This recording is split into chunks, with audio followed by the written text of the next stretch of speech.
and I staggered in that direction. Destruction!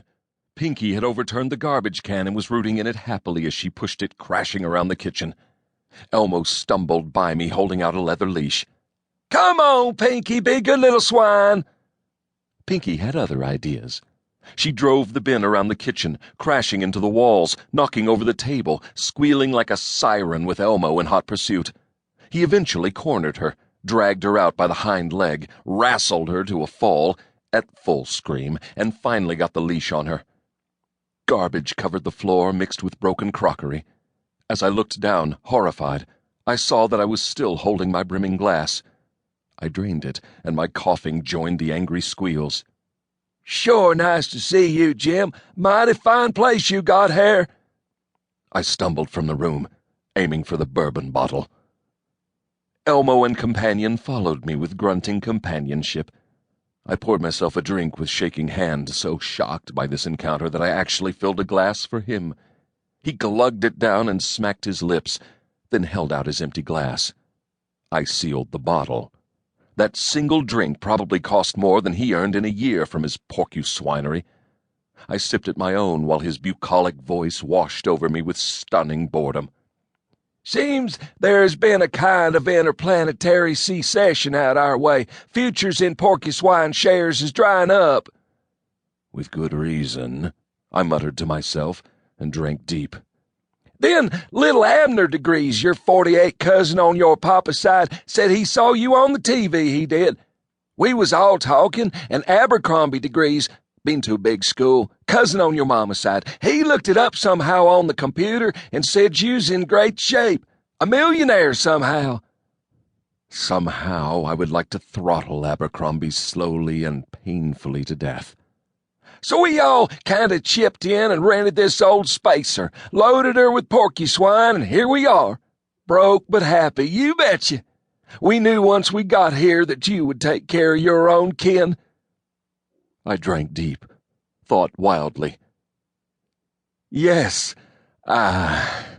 some merit in what you say. Porcuswine ranching, fine future, on a suitable planet. Not here, of course. This planet, Moolaplenty, being a holiday world. I would hazard a guess that farming isn't even allowed here.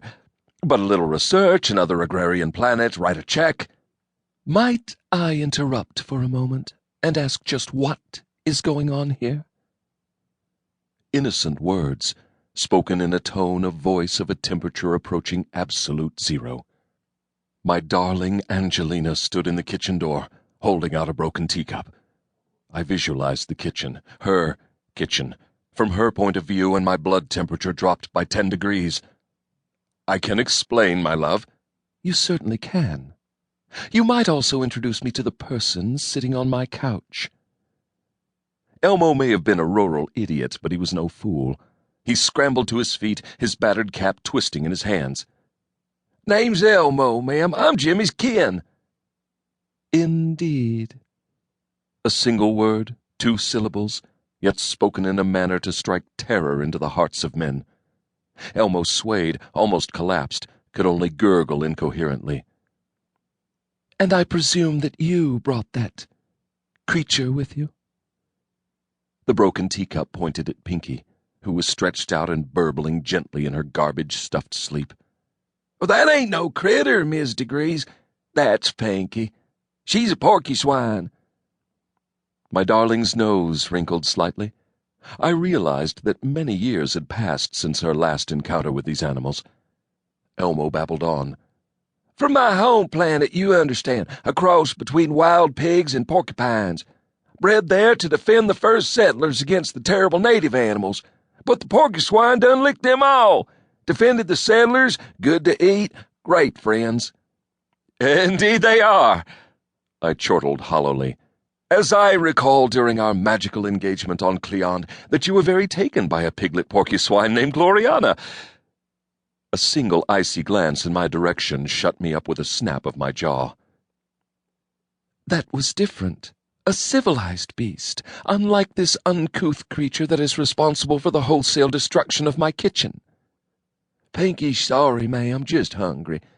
I bet she would apologize if and she knew how." He nudged the guilty porker with his toe.